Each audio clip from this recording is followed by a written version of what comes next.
Welcome to our program this afternoon. This is a program on the architecture of the Los Angeles Central Library. This event is part of our annual Santa Monica Reads program, which is a citywide reading program that invites residents and visitors to read the same book and come together for discussions and special events. I believe this is the 17th year that we've done Santa Monica Reads. Santa Monica Reads is supported by our friends of the Santa Monica Public Library, and we're very grateful to them for all of the support they give us. This year's featured title is Susan Orlean's The Library Book, and the book is an intriguing look at the history of the Los Angeles Central Library and the mystery surrounding the 1986 fire that occurred there. Today's event is our second and final special program for this year's Santa Monica Reads. However, there are still 3 book discussions remaining. So if you've read the book and you want to meet to talk about it, please do. Those discussions are on Monday, August 17th, Saturday, August 29th, and Thursday, September 3rd. We hope that you'll join us. Our Santa Monica Reads resource guide is available from our homepage at smpl.org, so you can see all the details about the book, including the listings for those programs. What's that? Do you have the sound on yours? I have the sound on. So I'm hearing some sound. Okay, I think we're okay. So I also just want to mention real quickly that our summer reading program, which is open to all ages, runs through September 7th. We're doing a virtual summer reading, and you can register for that at smpl.beanstack.org. You can earn points by reading and completing activities, and for every 1,000 points you earn, you're entered into a gift card prize drawing. So definitely check that out. And you can find information on all our programs at smpl.org/online programs. So before we get started today, I just want to do a bit of housekeeping. For this event, all of the participant, all of the participant video and audio is disabled. We'll have a Q&A at the end of the program, so if you have any questions, just add them to the chat feature, and I'll be reading them off to our presenters at the end. And then at the very end of the event, when we're all finished, a short survey will come up, and we would love for you to fill that out. We really appreciate feedback from our patrons and our program attendees. Okay, so let me introduce the people we have involved here today. Right there under her name actually says Santa Monica Library. That's my colleague Stephanie, and she's going to help us with all of our AV and technical assistance today. And then we have our presenters who will be speaking. If each of you want to just wave when I introduce you. So first off, we have Margaret Bach, who has a long-standing engagement with the built environment as a designer, writer, documentary filmmaker, historian, and preservation advocate. Highlights include she's the founding president of the LA Conservancy, project coordinator and editor of the AIA's 1978 study Guidelines for Preservation, Restoration, and Alterations of the Central Library of Los Angeles, editor of the LA Architect, manager of KCET's award-winning public television series LA History Project, and restoration of Irving Gill's Horatio West Court in Santa Monica. Recent publications include Cottages in the Sun, The Bungalows of Venice, California, published by Rizzoli in 2010, and a contribution to Feels Like Home, Reflections on Central Library, which is from 2018. She now devotes her time to interior design and art practice, family and grandchildren, local history, and community work. Thank you for joining us, Margaret. Next, we have Ken Breisch, who is an associate professor of the USC School of Architecture, holds a PhD from the University of Michigan, Go Blue, and served as founder and director of USC graduate programs in historic preservation from 1997 to 2011. He's written and lectured widely on the history of libraries, including books on Henry Hobson Richardson and the Small Public Library in America, the Los Angeles Central Library, and American Libraries 1730 through 1950, which was published by the Library of Congress in 2017. Breisch is a past president of the Society of Architectural Historians and a member of the board of the Santa Monica Public Library from 2001 through 2014. Welcome, Ken. And we have Stephen Chi. He is a writer and television producer. He's the author of Iconic Vision, John Parkinson, Architecture of Los Angeles, Los Angeles City Hall, An American Icon, and co-author with Arnold Schwartzman of Los Angeles Central Library, A History of Its Art and Architecture, which won a 2016 Glenn Goldman Award for Art, Architecture, and for Photography, presented by Southern California Independent Booksellers Association. Welcome, Stephen.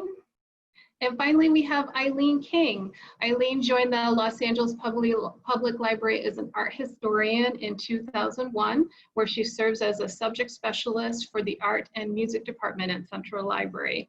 This is Eileen's 17th year as a volunteer with the Santa Monica Reads program. She holds graduate degrees in art from New York University and library service from Columbia University. Thank you, all of you, for being here. We're very excited to have you with us. So we're going to start the program off with some presentations from each of our guests, and then we'll move into a group discussion amongst all of them, and then we'll have the Q&A at the end. All right, take it away, Ken. Hello, all. I'm glad you could join us, if not actually, at least electronically. I need to thank, of course, Nancy Bender and Stephanie Archer for helping to pull this together, and of course, my colleagues who you'll be hearing from in just a moment. So I'm going to move to my presentation here, I hope.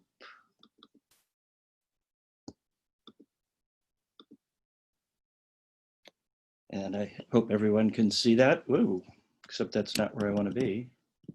Sorry about that. Start at the beginning.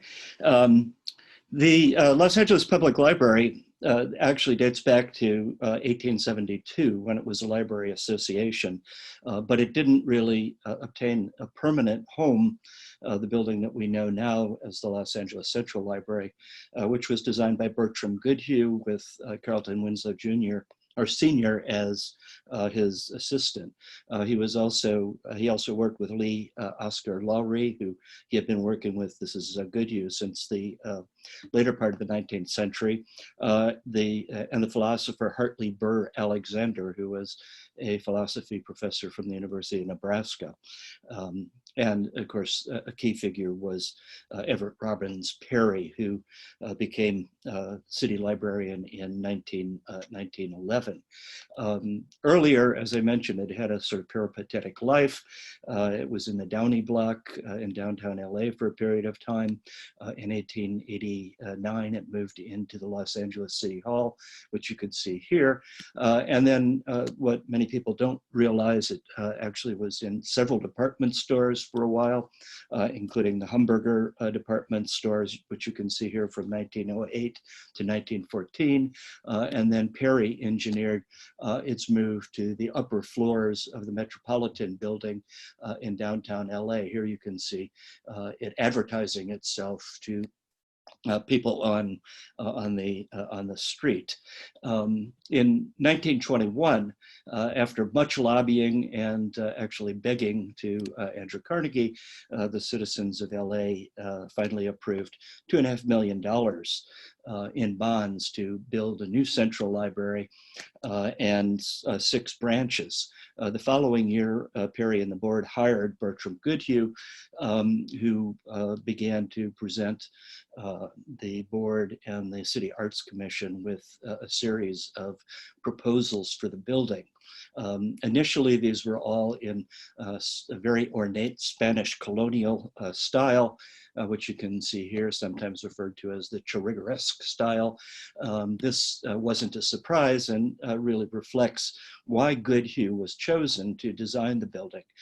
He had been the supervising architect for the Panama, California Exposition. Here you can see the California building, which still stands in Balboa Park. So many of you may know it.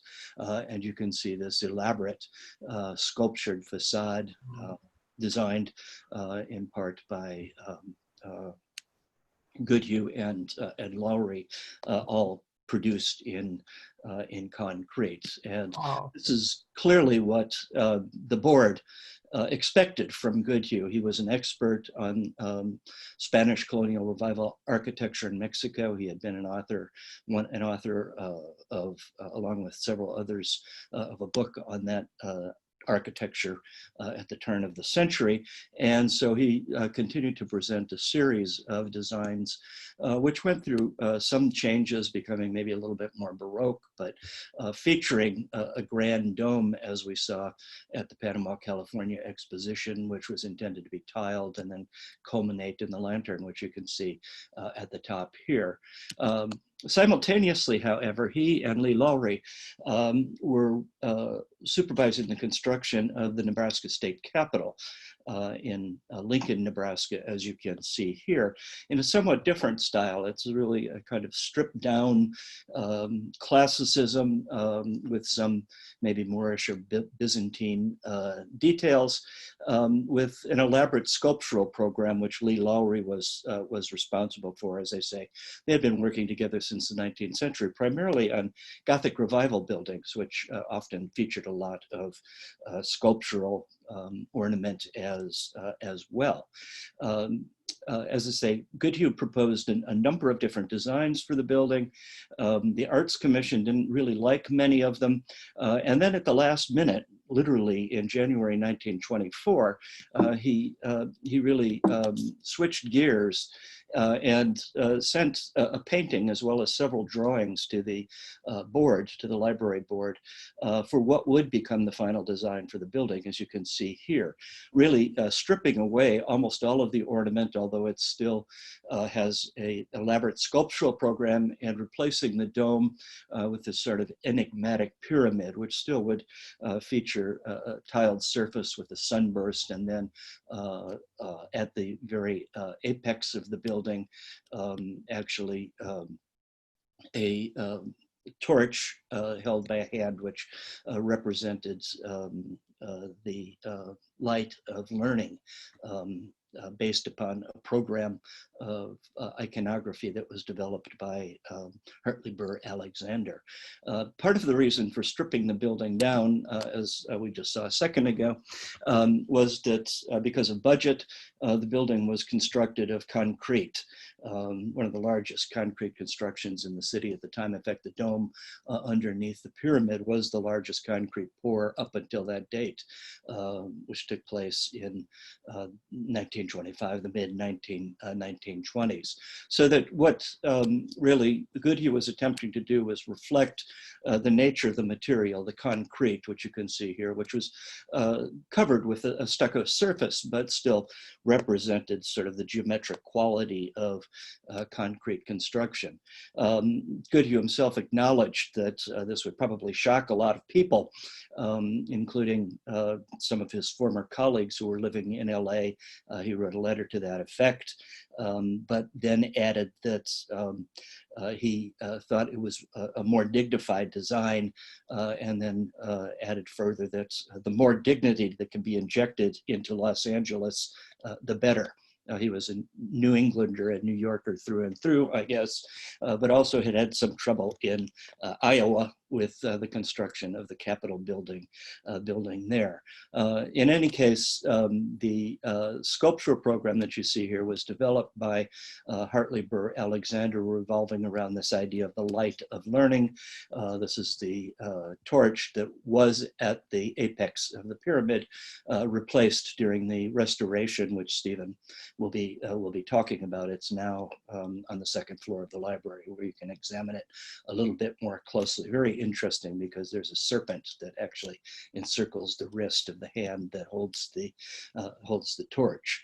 The rest of the building is covered, as I say, with a variety of iconographic forms, sculptural programs that were developed by Hartley Burr Alexander, based really upon his own publications, which ranged well beyond philosophy to anthropology, history, religion, literature, researcher, and he attempted to incorporate these ideas into the program for the library with an inscription, for example, across the facade taken from a famous passage by Titus Lucretius Carus from his book, The Nature of Things, which read in Latin on the building, but I'll translate it into English: races of men increase and races fade. In brief space, tribes fear their mortal way like runners passing on the lamp of life. And in fact, this is what Lowry sculpted here just above the doorway. These horsemen who are passing one torch, a torch from one to another, symbolically passing, as Alexander said, the flame of knowledge from people to people through successive ages. Some of you will recognize that this is based upon the horsemen that used to grace the Parthenon in Athens that are now in the British Museum. To the left and the right are personifications of the morning and evening stars, which reflect that passing of time, the passage of day to night, but also the passage of knowledge from east to west, with inscriptions naming many of the great scholars of Asia on the left, including, you can see, Moses and Zoroaster, and then scholars from the west, people like Thomas Aquinas and Newton and others. So this symbolically was intended to reflect the nature of the library and its contents, which reflected, of course, the knowledge of humankind. As we move around the building, and we certainly don't have time to move all the way around or look at everything, but on the south facade, which was originally intended to be the main facade, we could see these the figures, these buttress figures, which were designed by Lowry, which likewise represent this sort of broad program of knowledge, with Herodotus representing history, Virgil, letters, Socrates, philosophy, Justinian, law, and statecraft. Here, Leonardo, partially hidden, Leonardo da Vinci, of course, the arts, and Copernicus, the sciences. These were all, and if you visit, you can actually see Goodhue here with a printing press. He actually invented the typeface that decorates the surface of the building. But here, just as an example of these figures, this is Herodotus. Lowry developed this whole idea that sculpture should grow naturally, organically, out of the architecture, or be one with the architecture, as opposed to being pasted on or set on the building. And so you can see these caryatid kinds of figures elegantly rising from the buttresses that support the building, and then emerge as these historical figures, for which Lowry actually used, when he could, different types of sources. Of course, we don't really know what Herodotus looked like very well, but he found a bust of him in the New York Metropolitan Museum of Art. Lowry was living in, of course, New York at the time, and so he modeled these various figures based upon the specifications that had been developed by Hartley Burr Alexander.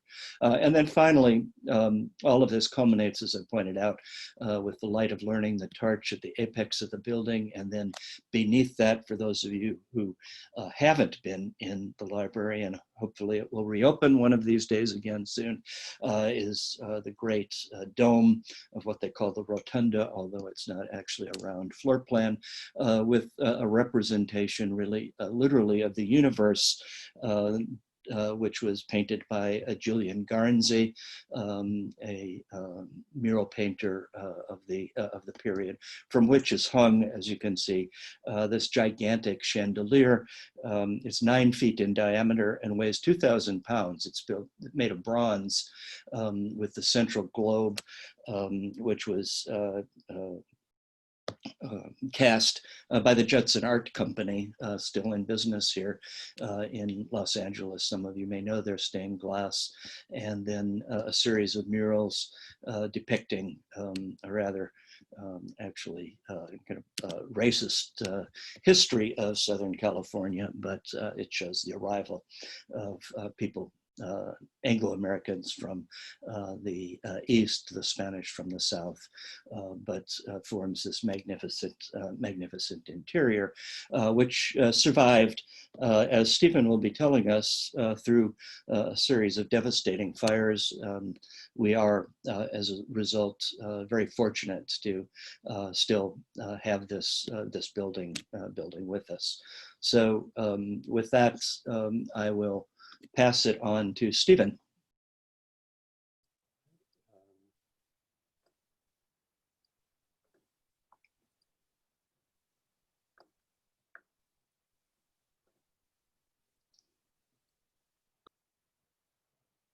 Okay, hopefully you're seeing that and you're hearing me. Thank you, Kenneth, that was wonderful. Bertram Goodhue's library opened in 1926, as Kenneth mentioned. It was really an incredible achievement and a bold statement for Los Angeles about what was really possible in the city. But it became apparent almost within a few years that it couldn't really keep pace with the city. Los Angeles was growing at such a rapid rate that the library was becoming outdated. And within a few years, you start to see complaints from librarians that the library is overcrowded. You fast forward to the 1950s and 60s, and those complaints are really just amplified. Again, overcrowded, ventilation, poor electrical systems, and that most Los Angeles of all sins, a lack of available parking. And in 1969, the librarians, fed up with the lack of available parking, hold a stay-at-home day. We're not coming to work unless you give us somewhere to park. And the response to that was for the library board to push for the paving over of Bertram Goodhue's West Lawn, and 188 parking spaces put there in its place. Things got even worse for the library in 1970 when Wyman Jones, a central character in Susan Orlean's book, is hired to become the new city librarian. Jones is brought in specifically because it is believed that he would be the guy to transition the library out of this building into a new building. Things get even worse for the library in 1974 when Charles Luckman, renowned architect, is brought in to look for alternative locations to hold a new Los Angeles City Library. And it's only when the preservation movement that you'll hear much more about from Margaret gets going that Luckman kind of backs off the idea of building a new library and looks into ways of expanding the existing library, as you can see in this design, by adding two modernist new wings and a rather controversial and jarring set of escalators. Now, it wasn't, if we fast forward again, by the way, Charles Luckman comes within one vote at City Council of pulling this off. Fast forward again to the 1980s, and a request for proposals goes out from the library board. You know, what are we going to do with this library? And one of the ideas that they considered was to put in two 50-story new skyscrapers on this site. And it happened that Robert McGuire, developer extraordinaire for Los Angeles, was in his office, or rather in the office of Lodrick Cook, who was the chairman of ARCO at the time, or a former chairman of ARCO. And they're looking out the window and they say, surely we can do something to save the library. And ultimately they can conceive of a study, the chain reaction of which would be a rather complicated plan that would involve the sale of the library's development rights. It was city ordinances allowed for an additional over 1 million square feet of development on the land owned by the library. And McGuire figured out a plan to sell that to allow for taller than normal skyscrapers on the surrounding property. In 1983, the firm of Hardy, Hoffman and Pfeiffer brought in to look at ways to expand the library. Norman Pfeiffer has a really excellent reputation for adaptive reuse. He has an excellent reputation for adding to historical buildings. And he considers numerous different alternatives before settling on a partially subterranean new addition. And I stole this slide from Norman Pfeiffer, but it gives you an idea of what 330,000 plus square feet of additional space did for the library, 4 floors above ground, 4 floors below ground. You can see here that the space is pretty much able to absorb the existing building, more than doubles its size. One of the things that is really important to Norman Pfeiffer is that he stays loyal to Bertram Goodhue's original vision. The block-like massing that he chooses is very complementary, and there's very much a desire not to overpower Goodhue's initial concept. As you see in what's going on here is basically that Pfeiffer is extending the initial original Goodhue axis. It's decided very early on in the renovation process that the existing building will maintain its status as the entry point to the library, so it's not lost any of its stature. As part of the process of doing this, Norman Pfeiffer had to deal with more than 20 federal, state, and local city agencies for approval. It's quite apparent that he didn't just need to be a good architect. You also, to pull off something of this scale, you also need to be a great politician. April 29th, 1986, Norman Pfeiffer is in the office of Library Director Betty Gay Toman. He also needs her approval. He's showing her the plans, and the fire alarm starts going off.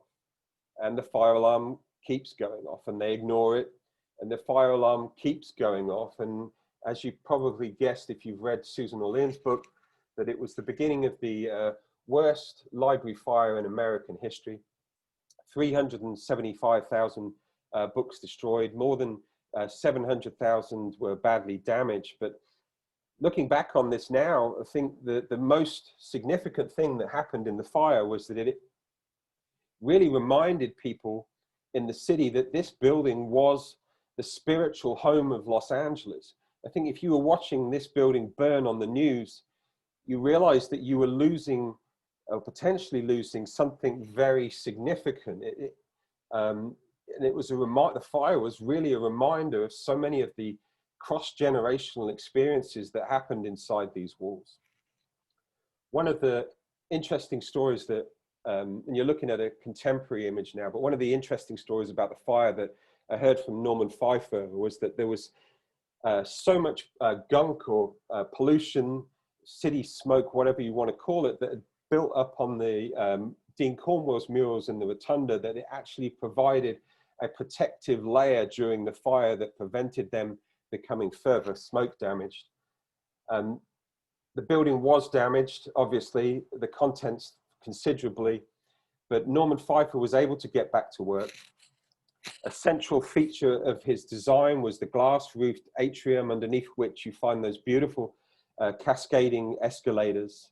Another central feature is Thurman Statham's glass, fiberglass chandeliers. Statham had never designed a chandelier when he was asked to create the ones for the Central Library. Norman Pfeiffer, it's fair to say, had very little say, although he was a member of a committee that overlooked the selection of artists. He didn't have the final say, and it's fair to say that I think he really hated these when they came in. They were flimsy.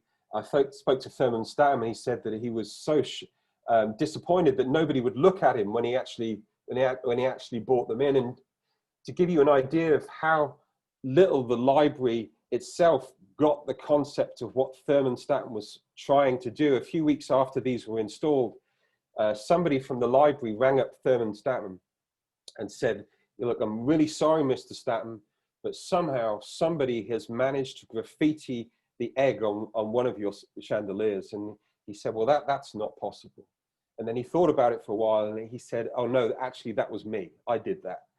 But the crazy thing is now, if you go in there, these are such a vibrant, beautiful part of the library, and perhaps it's the ultimate measure of a great artwork, that you don't appreciate it and then you come to love it. As part of that renovation and expansion, the West Lawn is brought back.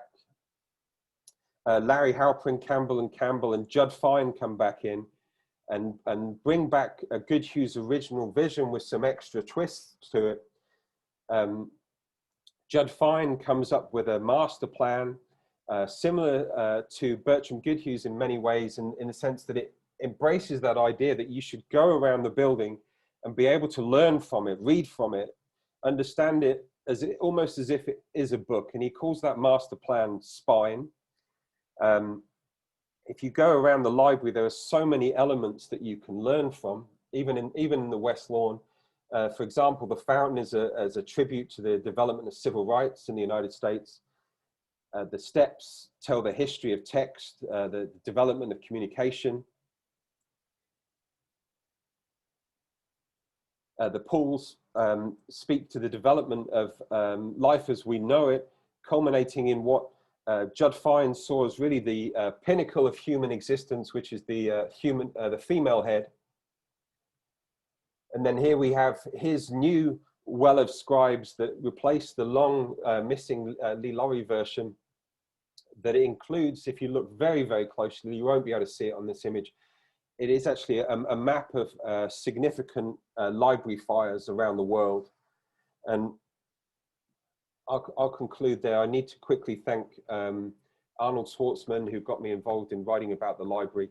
But and I have to now sort of hand off to Margaret Bach, because if to really understand the significance of this story, you have to understand that without Margaret Bach and without the folks that she worked alongside, that we probably wouldn't have a central library today. So handing over to you, Margaret.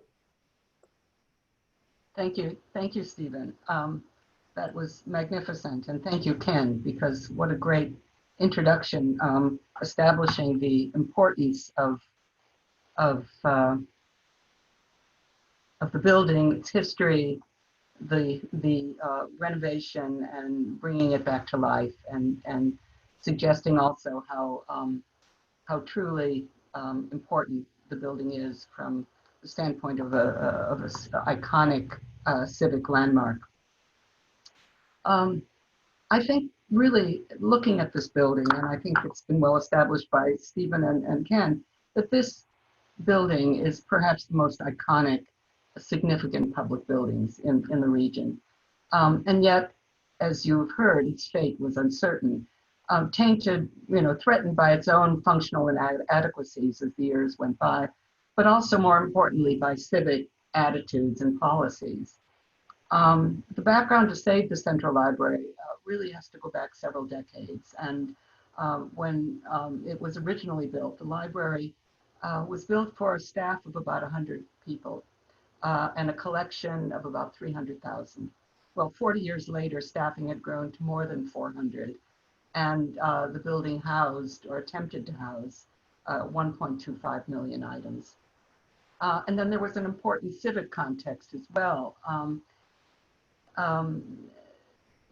Thinking about Los Angeles in the 50s and 60s, what was the city at that time, and what was the vision for Los Angeles as a city of the future?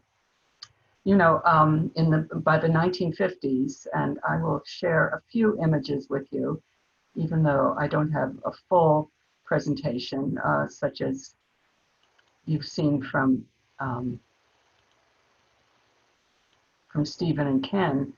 But by the 1950s, planning and work had already begun on the redevelopment of Bunker Hill. Bunker Hill having been a historic residential neighborhood of apartment buildings, Victorian homes, some residential hotels, neighborhood markets, et cetera, with access from Angel's Flight and one or two other little funicular railroads. And it was a heart of Los Angeles. However, it was also deemed by the civic attitudes at that time as ripe for redevelopment. It was considered full of blight, it was considered unsanitary. It was considered a neighborhood that really had no future. So you can see in this image, this kind of gives you a sense of what was and what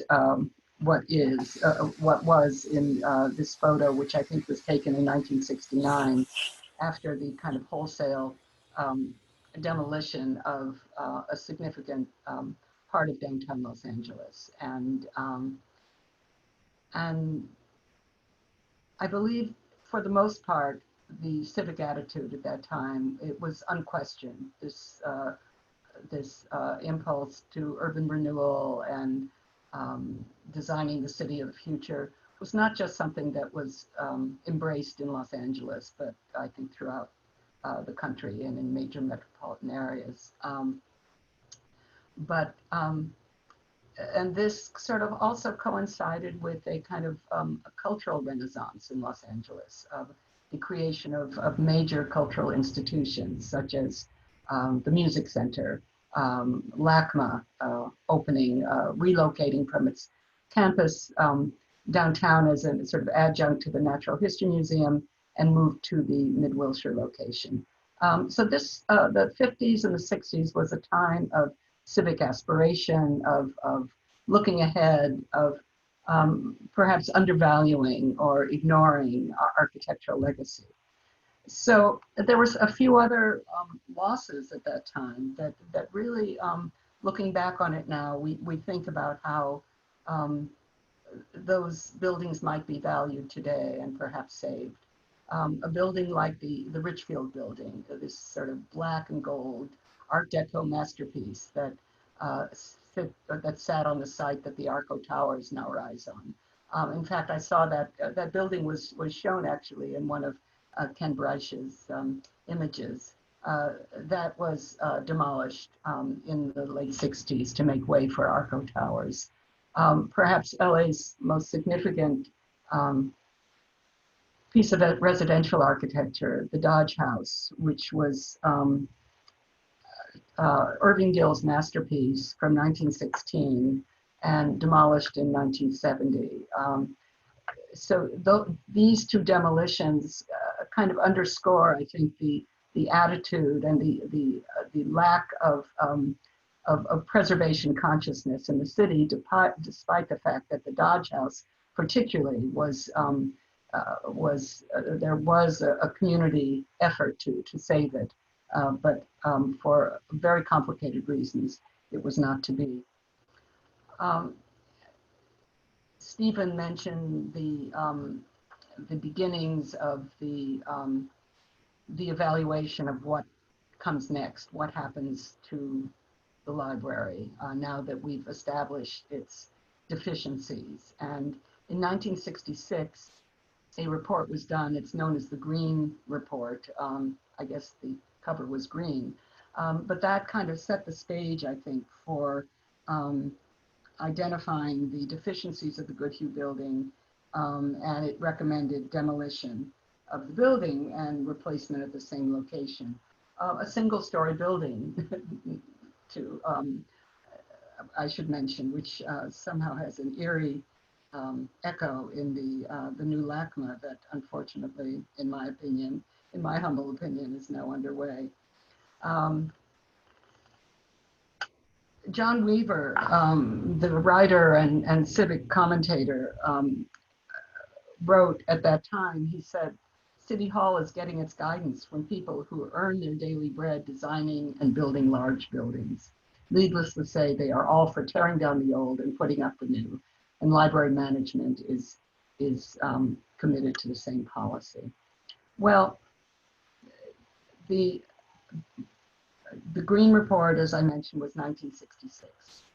In 1967, already the alarm bells were starting to sound, and the Central Library was designated by the city of Los Angeles as a historic cultural monument. In 1968 already, the AIA locally called for preservation of the building, and they were particularly galvanized by the parking lot, the demolition of the west lawn for parking. By 1970, the first request for proposal for a new central library on the existing site was issued, and the building blocks were slowly being put in place to secure preservation of the building, however, behind the scenes and not in the most visible way. In 1970, Esther McCoy, the famed architectural historian, wrote the nomination for the National Register for the Los Angeles Central Library. And that was really very interesting for me to view this, and one can access this online. And I loved her description of the building. Perhaps the most interesting sentence or description in it, she talks about how it was representative of the period of the 1920s when arts and architecture were integrated. It was a short-lived wedding between the international style and the decorative arts. The building really does sort of sit in that very interesting intersection between the sort of revivalism of the 1920s and something forward-looking and heretofore unexperienced and undesigned. There were multiple reports during this period and into the 70s on the numerous safety hazards in the building, and this image actually is part of the National Register nomination, and one can actually see it's kind of interesting. I imagine it was contemporaneous, about 1969, 1970.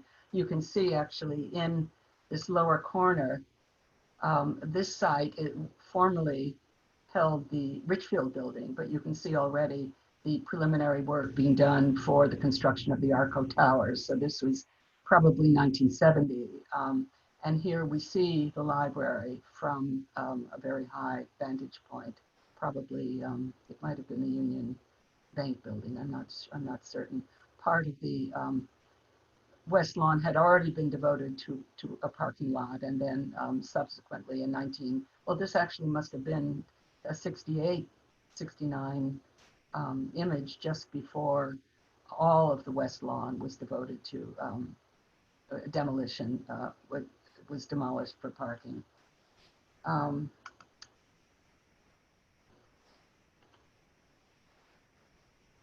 So by the 70s, there were already sort of behind the scenes, the alarm bells being rung, but also the city council moving ahead to hire Charles Luckman, who was very close with the chief administrative officer of the city, C. Irwin Piper. They hired Charles Luckman to do a feasibility study based on Piper's recommendation that and Piper indeed held a great deal of power in the city, and he and Luckman had a very close relationship. In 1976, Luckman presented his report to the city council, and Stephen shared with you some images of some later proposals by Luckman, but early on, Luckman did an analysis of potential sites for the library, a new library, and he narrowed site options to 3, with recommendation for a site east of Pershing Square. And that plan, of course, assumed the sale of the library site for private development. Well, the upshot of Luckman's proposal for the Pershing Square East site was that there was a great deal of opposition from merchants on Broadway, as well as the Community Redevelopment Agency, which also opposed the plan. In 1976, the first citizens group to really try to galvanize and explore alternatives to the demolition of the library. And we called ourselves the Committee for Library Alternatives.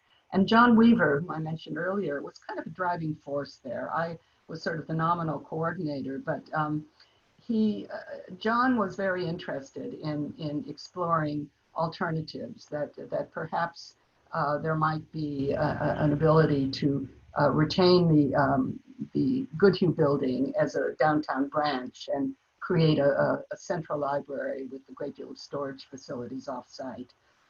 So it was a very wide open discussion and an exploration of alternatives to demolition. So by December of 1976, the City Council voted to instruct Irwin Piper to issue an RFP to study library rehabilitation and expansion. However, the RFP was never issued. And why was this? Well, Luckman offered to do the job for free and under his current contract. This was a bit of a sabotage of a public process, but again, given the sort of the politics and the power of certain offices within City Hall, this went unchallenged. By 1977, the AIA, the local chapter, was keeping an eye on this unfolding issue and keeping its focus on the importance of the building, organized a library study team chaired by the renowned architect Charles Moore. And we assembled, I participated in this as well as a coordinator, and we assembled a team, multidisciplinary team of architects, engineers, historic preservation specialists, historians. It was a multidisciplinary team with the highest level of expertise. So during this time, as the AIA project was unfolding, Charles Luckman in 1977 proposed the expansion on the library site. This is the image that you saw previously from Stephen's proposal. And in June, the City Council actually accepted the concept of a renovation and expansion on site. However, the AIA, as it was exploring and recognizing the danger to the iconic building, as well as the surrounding gardens and the whole spirit of the Goodhue building, alarm bells were ringing because the proposal of Luckman's was felt to be very detrimental to the preservation and the rehabilitation of the building. So a year later, in September of '78, and this was a year or so in the making, the AIA issued this report. You see the cover here, with very detailed guidelines for preservation of and restoration and alterations to the Central Library. At the same time, the issuance of this report, and this gets kind of complicated, but it coincided with the release of the EIR, the Environmental Impact Report on the expansion of the building based on the Luckman scheme. Well, after this guidelines was issued and the EIR was issued, and let me just give you an idea of some of the content of this. There were a whole series of schematic diagrams in the AIA report that explored all sorts of alternatives to where the building might be expanded and the impacts on the historic building, going through really probably a dozen or so scenarios and evaluating them. You can see on this chart alternatives A through G, and the little dots, of course, are the most minimal impact. The big dots are the most impact. And this analysis was enormously important later on when I think Norman Pfeiffer came on board to really kind of guide the way a new building and an addition might be designed to maximally preserve the building. So let me just go back to, I'm going to stop the share and I'll just talk with you for a little bit more. In any case, so this, the whole matter of preservation and impacts of a renovation came to a head really in 1978, which also was the year that Prop 13 was passed in California, which had tremendous implications for the public funds that were slated to be used for the renovation and expansion of the library building. So this was, I guess you would say, the perfect storm. In January of 1979, the AIA actually filed a lawsuit challenging the environmental impact report, which they asserted was inadequate in terms of its analysis of the impact on the historic resource. By September of 1979, embroiled in controversy, and the funding remained very uncertain for the library project, the expansion project. By one vote, it was mentioned, the city council voted to kill all the plans related to the Luckman project. Although at the same time, there was still a great deal of concern about the safety violations, because those could not be denied, and even those on the preservation end of things expressed a sense of urgency and great concern about the safety and the safety of the building.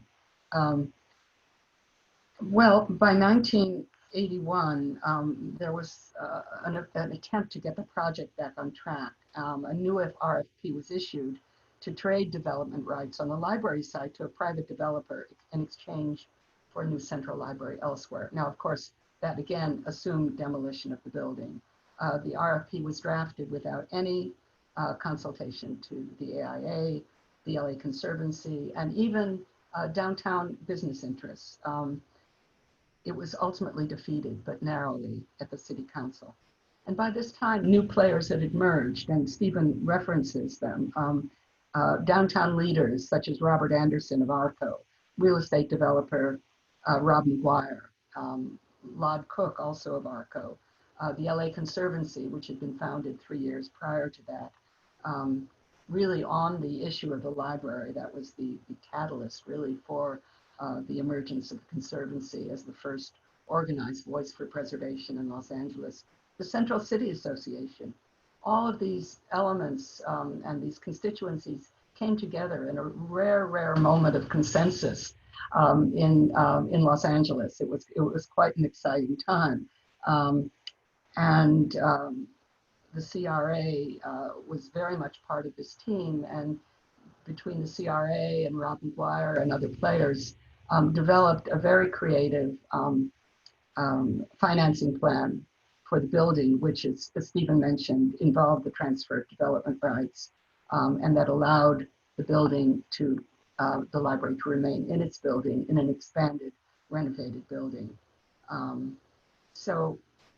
That in a kind of nutshell, and that may have been gone on too long, was really this consensus, this rare moment of coming together on behalf of LA's most iconic building.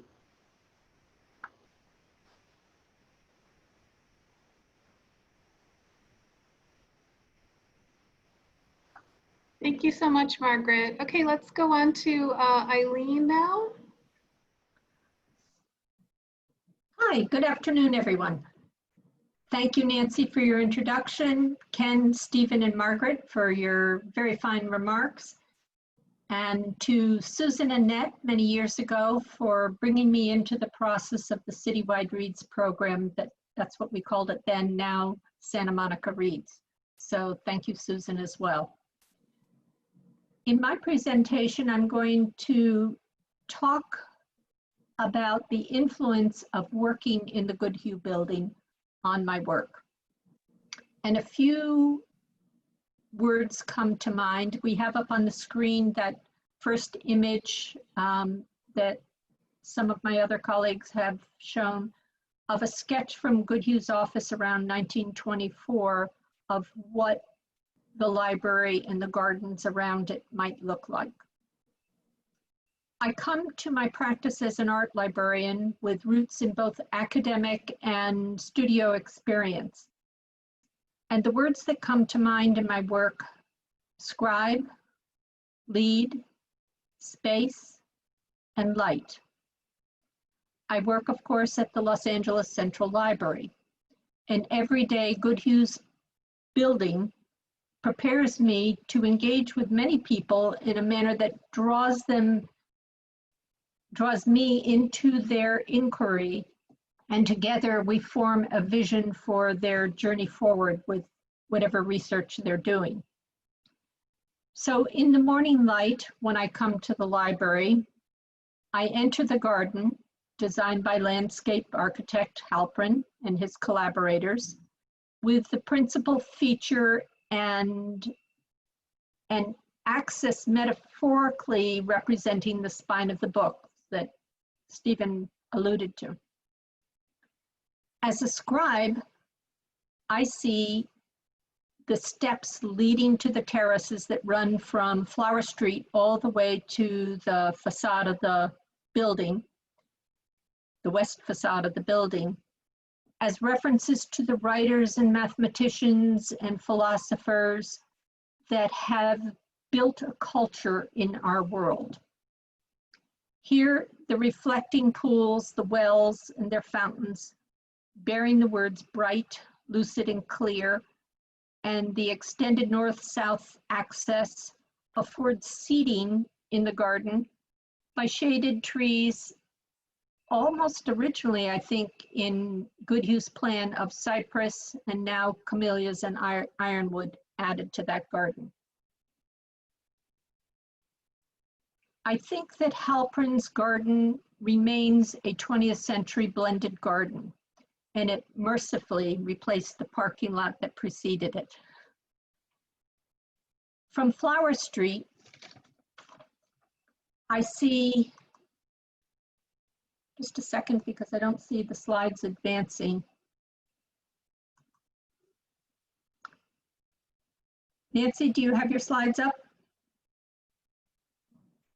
The slides are up. I'm on the second slide now. Is that not what you see?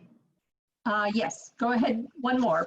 Okay, so Eileen, just let me know when you have one advance because I don't have your report right in front of me, okay? Okay, go ahead.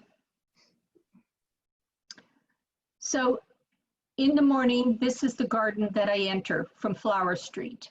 We'll go one more, Nancy. And here are the step rises and those terraces in the garden. When we go further, go ahead, Nancy. We see in that north-south access a series of fountains, and we saw one of the fountains in Stephen's presentation, and here's one of the others. Then we step back, and the whole facade, west facade, and entrance to the library comes to us. And there we see Phosphor on the left and Hesper on the right that Ken has previously talked about. And we come next to that limestone trim with the stucco, cement and stucco wall behind, but we come to the bronze doors. Go ahead, Nancy. And these bronze doors are going to open up against that limestone. And the limestone quiets your visual experience. When the doors open, we enter the vestibule and it's still. From there, we come, go ahead, into an explosion of visual activity. And I move forward to the elevators that are going to bring me into the rotunda. And there we see the morning light coming through the windows. The concrete walls that are just above the marble floor, the painted concrete walls, bring us to the murals by Cornwell, and then up into the arches, and to the splendid dome with that sunburst in the middle, and Lowry's globe hanging down from the ceiling. It is in this universe that I begin my measured walk to leave the Goodhue building and cross over into Norman Pfeiffer's new wing. Go ahead. And there, Thurman Stanton's tulip catches the light and waves hello to me as I go into the art room. And I'm going to pause for just a minute on this slide to tell you a story that it took me 14 years to engage with Thurman about. A father and his child were looking, he was doing research on the computer and she was getting very restless, 5-year-old. So I asked if I might walk along the art department windows to show her Stanton's wonderful sculptures. And he said, fine. When we got to the last one, there was a great pair of glasses, or the middle one, I can't remember now. Maybe it's the last one, with a great pair of glasses there. And the child says to me, who left their glasses? And I said, Gracie, I do not know. Well, she said, they must be God's because no one would leave those big glasses behind. And I loved her point of reference, not to any religiosity in her comment, but her sense of scale. I hope she has gone on in all of these years hence to become an architect. So we then entered the art department. Go ahead, Nancy. In through this atrium and into a room where I will be engaging with people all day long. And from this point of view, I will have first, perhaps, an elderly gentleman coming in to look over the Whitburn record price guides. And we'll talk about Mississippi John Hurt and share anecdotes about hearing him at the Newport Folk Festival back in 1963. And next I'll have a student inquiring about the first transcontinental railroad, because she would like to do an artistic expression in remembrance of her great-great-grandfather, who came from Guangdong, a province in Southeast China, to carve out the landscape that would bring rise to the first coast-to-coast railroad here in the United States. Her journey is going to take her crisscrossing back and forth between the Goodhue building and the new building into at least 4 departments. She'll look over artwork from China, perhaps read a history of the first railroad across the United States, study 19th century maps from our map department, and pore over books on contemporary Chinese sculpture. Then we'll take a visit to the Bancroft Library at Berkeley digitally, and there with a collection of TCR photographs, she'll see different possibilities of how the railroad was built. Later in the afternoon, she will return with her sketches that emerged from her time spent with Goodhue and his collaborator, poet and philosopher, Hartley Burr Alexander. Eventually, after another 20 or 30 more questions, I'll move on to my drawing program. Go ahead. Where students examine the marks that are represented in books by humans from the earliest cave drawings to the present day street art, and somewhere Leonardo's in there. Can't forget Leonardo because he's on the facade of one of our sides of our building. And they practice, perhaps not unlike Goodhue, extending their vocabularies of marks and expanding the means of expression, of thinking, and of coming to know the world. For nearly a century, the Goodhue Library continues to inspire, and I am grateful every day when I walk through the building that I come to my own place of inspiration to bring people forward on their journeys. Next slide. I just want to mention thanks to my colleagues, to the wonderful books that Ken and Stephen have done on Central Library and its history, and to colleagues from the art department who shared their photographs with me. Without that, I would not have had my slides. Thank you so much.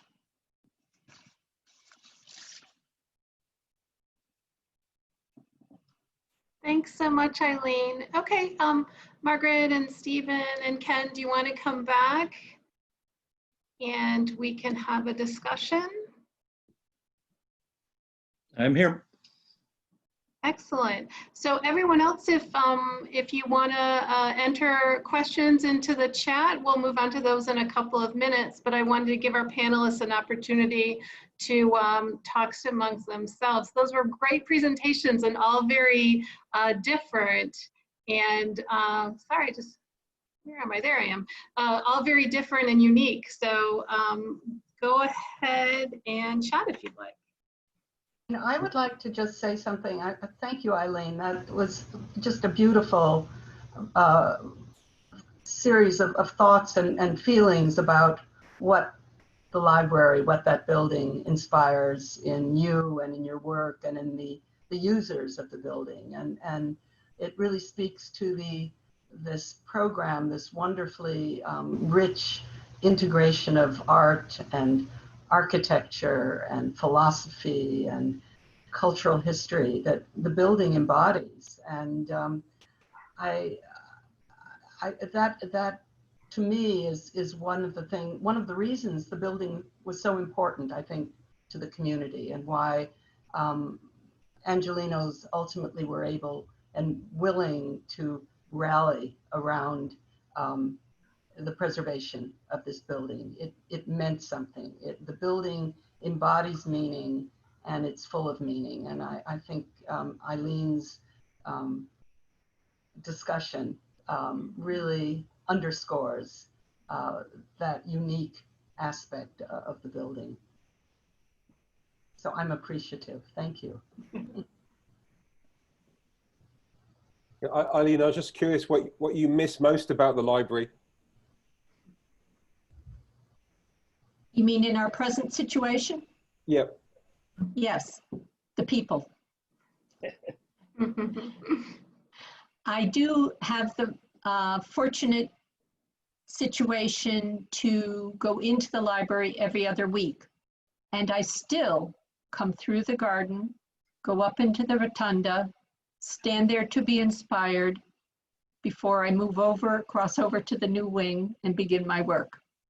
So that inspiration is forever, and perhaps you or Ken could speak to that blend, that vision that Goodhue always had, I think from the beginning, of integrating art into his architectural building.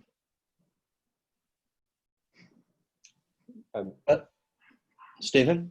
No, I mean, I think one of the things that always strikes me, I can still remember the first time that I saw the Central Library when I first moved here in the mid 90s. And you know, being in England my father used to love libraries, so it was an important thing to go and find the library when I moved here. And I remember using the old Thomas guide to get to the library and standing in front of it and going, is that the library?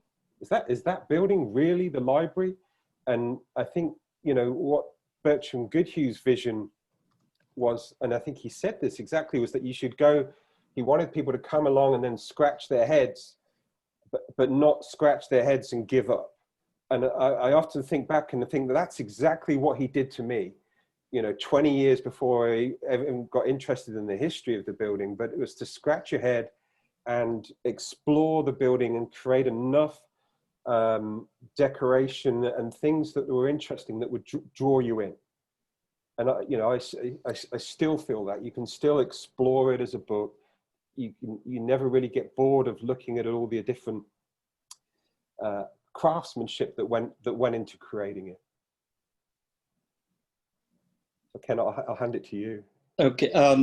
Well, it really, the genesis of the design was really a close collaboration between Goodhue and Lowry, Lee Lowry, the sculptor. They've been working together since the 1890s, actually, when Goodhue was designing Gothic Revival churches primarily, and they continued into the 20s. But it was really in the early 20s when Goodhue won the competition, and Lowry, I would say, for the Nebraska State Capitol, that they began to develop this, what Lowry and Goodhue both thought was a new approach to architectural sculpture.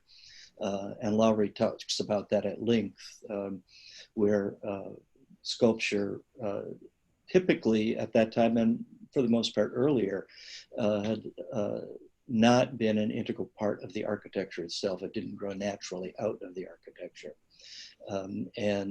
So they developed that. You could see that certainly throughout the building, and the pylons in particular on the south side.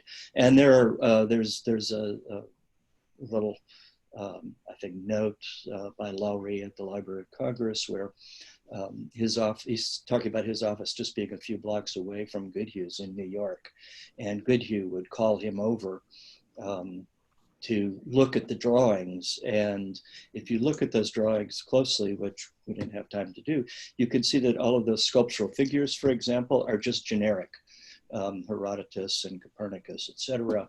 And Lowry says he would bring out the drawings, he'd put them on the table, and he'd point to the sculpture and he'd say, "You know what to do."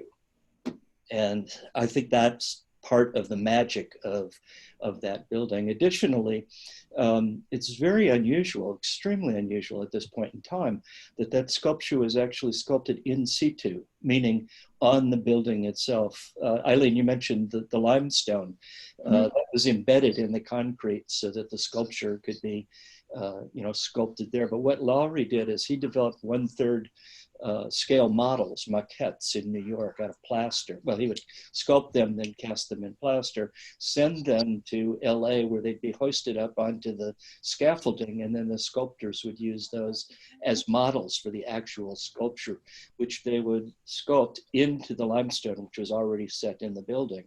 And I don't think there were a couple of sculptors in England at the time were interested in that idea, but it's a very medieval concept to approach architectural sculpture that way. So I think that adds very much to the magic of it. And as I pointed out, I think that the sculptural figures, they just you don't know where they start and the building ends. They're so beautiful. It's one of the great buildings in the country.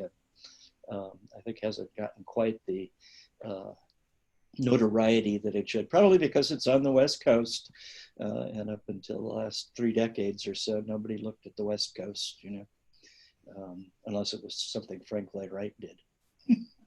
Well, I think, Ken, that speaks to my own work, and I go back to the Latin for the word lead, educo, in my process when students or patrons or people doing research or curious patrons coming by, to take them from where they are to the specific thing that is on their mind at the time, and then expand that universe. And I find that the way the sculptures are on the facade of the building, that building comes up, and as you said, you don't know when the building stops and the sculptures begin.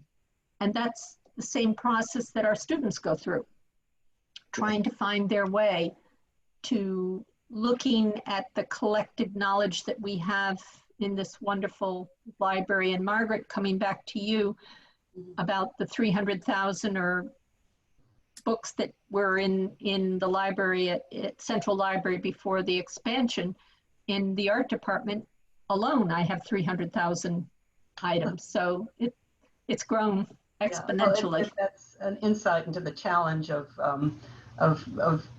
managing a library and managing these ever-growing collections. Ken, I have a question for you about these mock-ups, these maquettes. Where do they still exist? Do you have any idea? No, I've never been able to track them down. There are photographs of them. Yes. And I have a few of those in my book. I was very happy to find those. You can see then how they were working, but they were plaster. I imagine they just got tossed. It also gives one an additional appreciation, another layer of the meaning of a building like this, which is when you consider the man and women power, probably most manpower that went into it, and you can envision sculptors, up on scaffolds doing this painstaking work and creating these marvelous sculptural forms as part of the building, and just that experience and thinking of the workforce of how a building like this gets built. I always think that one of my favorite sort of images of thinking about the library being constructed is when Lee Laurie used to come in and inspect his work with a set of binoculars. So he wanted to make sure that everything had been put in place to his strict specifications. And from reading the library board minutes and some of his correspondence, he was a tough guy to please. So yes, he had sculptures resculpted. Yeah. And there are detailed letters, which I'm sure that in which he talks about just the hand of Copernicus and how awkward it was and it needed to be redone. Things, just these small details. He really wasn't around very much. He just came out a couple of times, but he, wanted things done to his specifications. And I also wondered, Stephen and Margaret both, when you come into the building that is now two buildings joined, the Goodhue and the Pfeiffer, and that theme of the integrated artwork, what was your experience when you moved from the Goodhue, primarily the Goodhue exterior, into coming into the Goodhue building and crossing over into the new building, or how you perceive that integration of that theme of art into the building? Well, I have to just speak from my sort of personal experience and of course remembering very well the old building and the experience of the building, which there was always a sense of sort of mystery and discovery, because one did enter on that lower floor, and the progression up the staircase into the rotunda, which was really the centerpiece and the kind of the heart of the library, was something that I think created an extra level of wonder, especially if one mounted the stairs with the Sphinx and you just have this sculptural program that moves you through the building. And there's a kind of darkness when you entered. It was a little mysterious, and a kind of the sense of discovery. Now the discovery is a kind of horizontal one, because it's unfortunately very easy to bypass the rotunda and that grand space, because one is drawn through that central axis, which has then been beautifully repurposed with those marvelous Rene Petropoulos murals at that sort of center point, that modified little dome or ceiling element where all the services, the checkout and so on, is located. So that draws you in a different sort of way. I think the experience of the building is different. On the exterior, not quite as much, although of course we miss the children's wing, that sort of magical world of King Arthur and his court. But that was culturally appropriate at the time, and that's that's the way it is. We had to lose something. But then, of course, just the movement into that wonderful atrium and the infusion of light and the grand chandeliers are, really draws one. And then, of course, you have the wonderful elevators and the old card catalogs elements. And so there's a lot of complexity, and it's a building that still requires a great deal of exploration. I think that you really cannot just go grab your book and leave. You really want to stay and Well, it's as you know, Margaret, I mean, the rotunda was the central delivery room, the circulation. Yeah, that's right. Information desk. So the idea of the design was that you went there first, and then be directed to the various departments.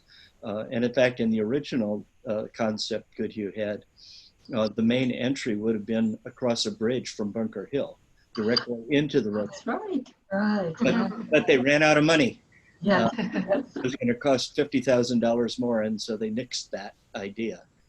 So then you have that grand staircase with the sphinxes there. That's what Goody was talking about, scratching your head in some way, wondering what this was all about. Right, right.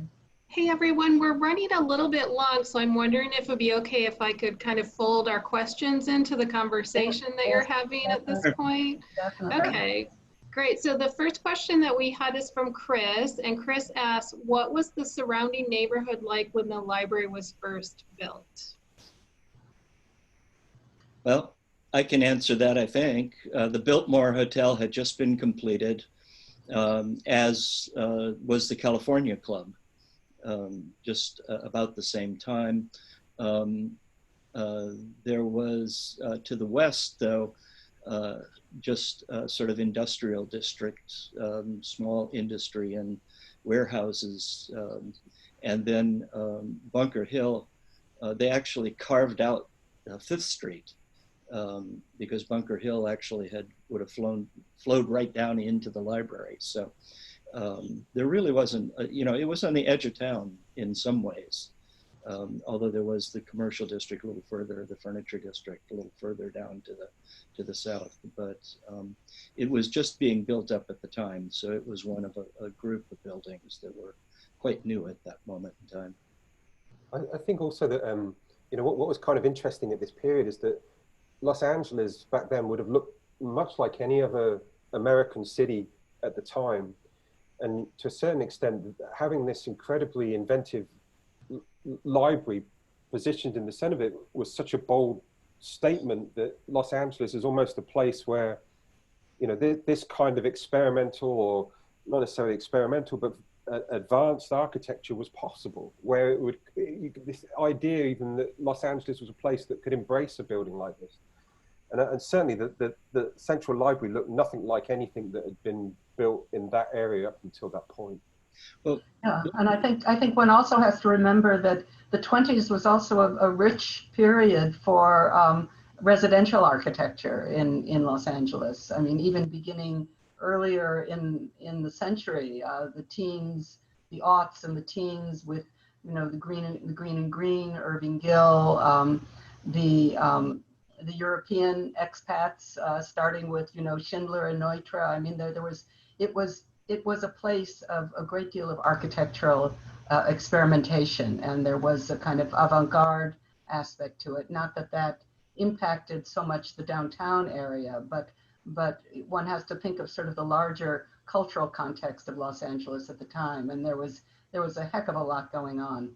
Well, one of the interesting things about the evolution of the library design, I think, is that it began looking backward, as LA was doing at the time, to this myth of this idyllic Spanish past and the missions, and et cetera.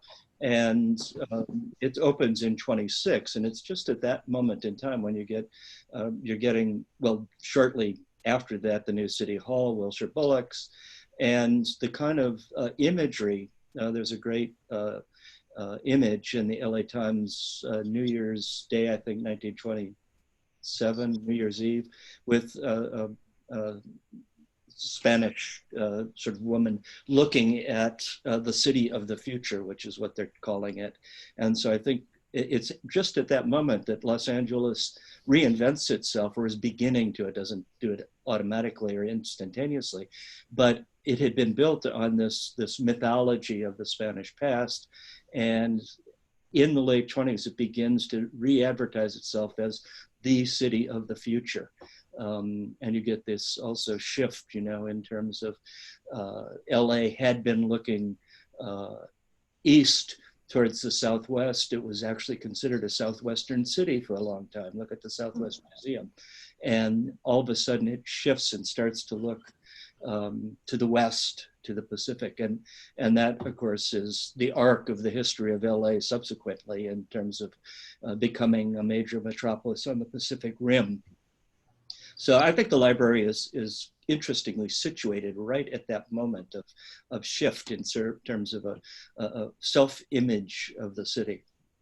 And I think also just the kind of pioneering sculptural and philosophical program of this tremendous embrace of such a sort of diverse range of sources, the wisdom of the East, the wisdom of the West. It really had a kind of, before there was, we talked about multiculturalism, but it really sort of introduced a very kind of a diverse source of influences and references that so it still remains a building for our time, I think, in that sense.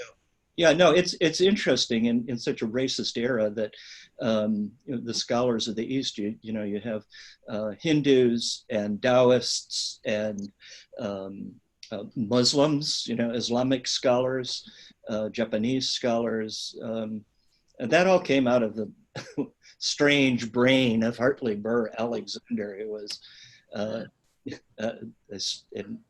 interesting man, let's just say. And it was a little controversial. I mean, Perry would say, I don't know who these people are. Can't you just put George Washington there? Excellent. So our next question is from Beverly, and Beverly noticed during Margaret's presentation and the slide that had the green report that the rebuilt library was to be named after Rufus von Kleinschmidt, and she'd like to know why that is. Well, actually, I don't think it was the rebuild. That was its designation, at least at that time, contemporaneous. And Ken and Stephen, you'll have to remind me.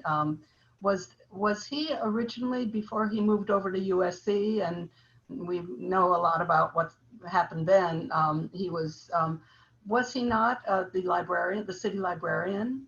No, he became the president of the library board in the 1930s. Oh, I and see. president for a considerable period of time.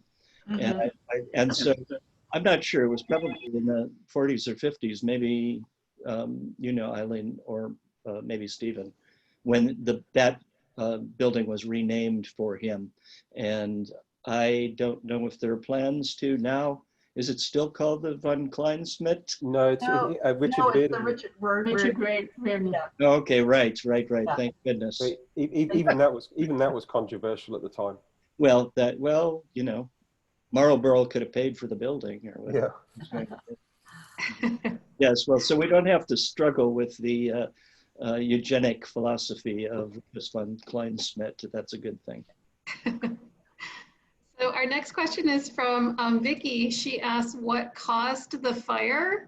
And we actually had another participant kind of answer the question saying that she should read Susan Orlean's book, The Library Book, probably because it's a very complicated answer. But does anyone want to talk about it for a minute or two?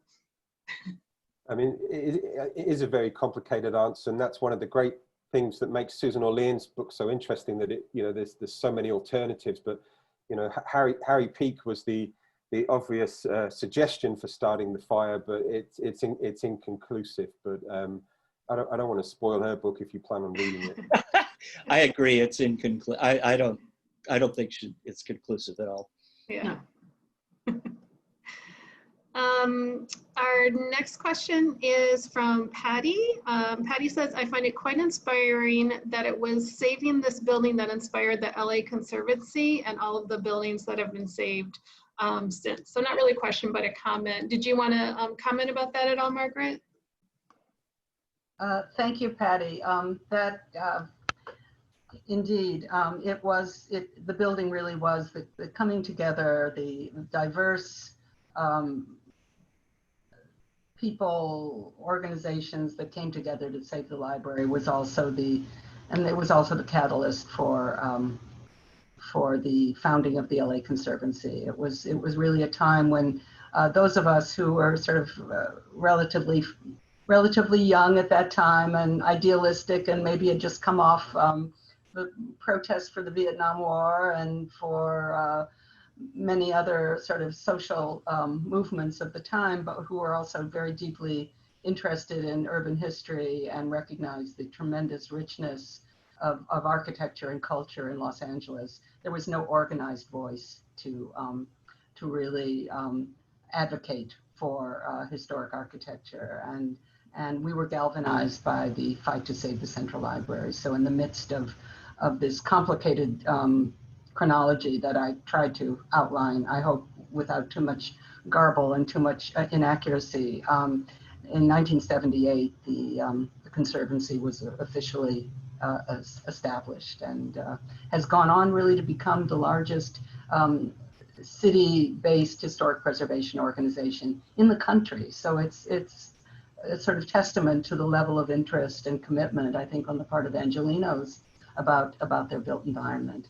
And also, by that, I also want to acknowledge my wonderful co-panelists who are responsible for such marvelous books. I know, Stephen, you gave your book a sort of a silent plug. I think you're mixing up silent and shameless.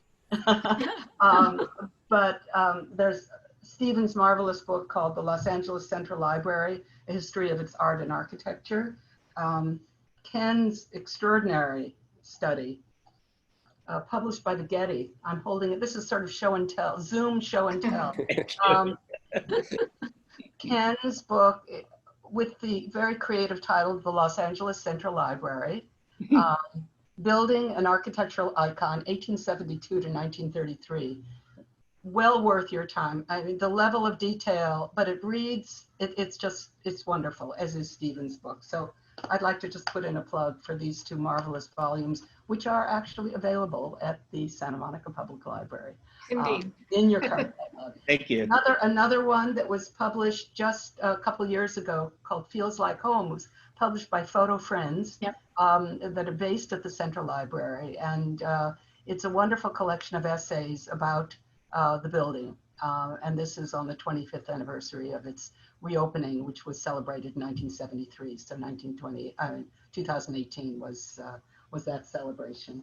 And last but not least, since I'm showing you my library, my library, this book was called The Light of Learning, also about the history of the Central Library, was published on the reopening of the building in 1993.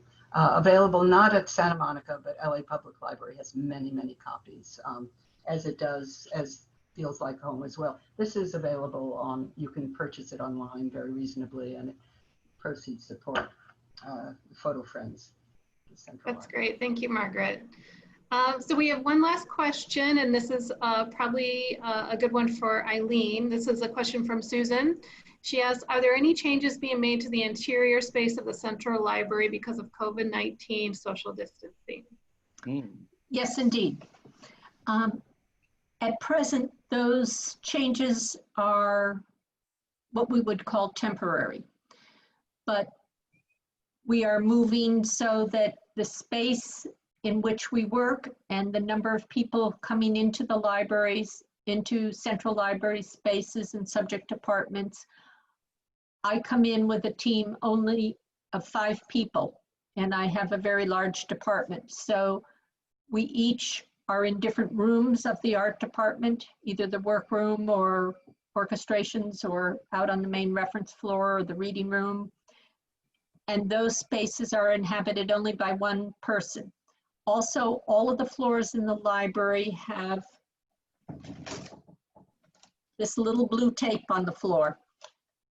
So when I say temporary, totally temporary, it is the path in which you come into the library so that everybody is making the circuit in the same rounds.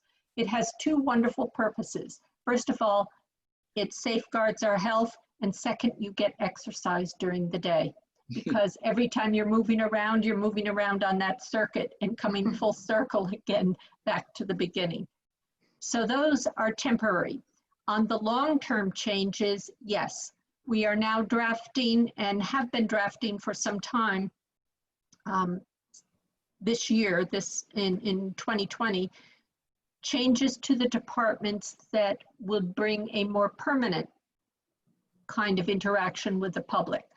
There would be screens on the desks. We might remove some furniture and space furniture differently. And we've all made diagrams. I was responsible to go back and get the floor plans of the Goodhue building and the Pfeiffer building from their inception, and I still have them, worked on those floor plans and set about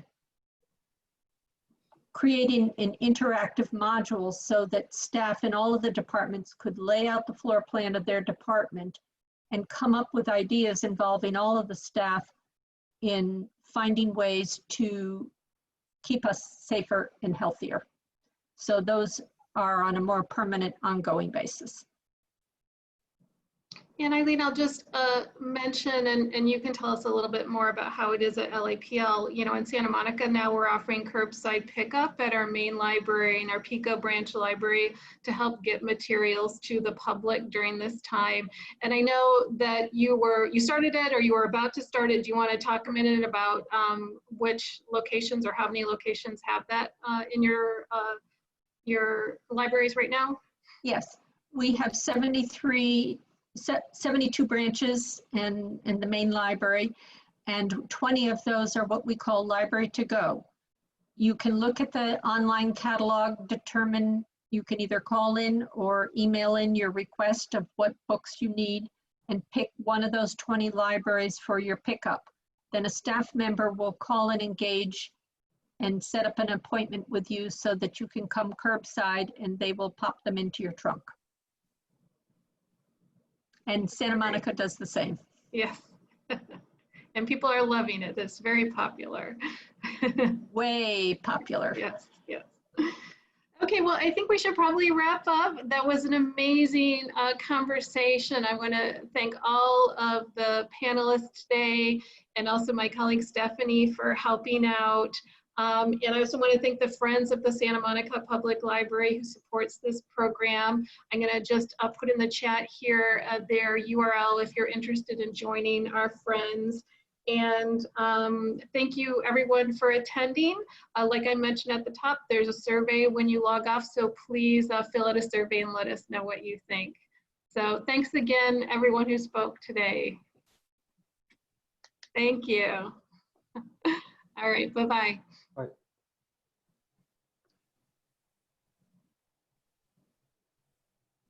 Oh, I'm sorry, we did have one question about the recording. There will be a recording available, so check back. We'll definitely post about it on our site or in social media.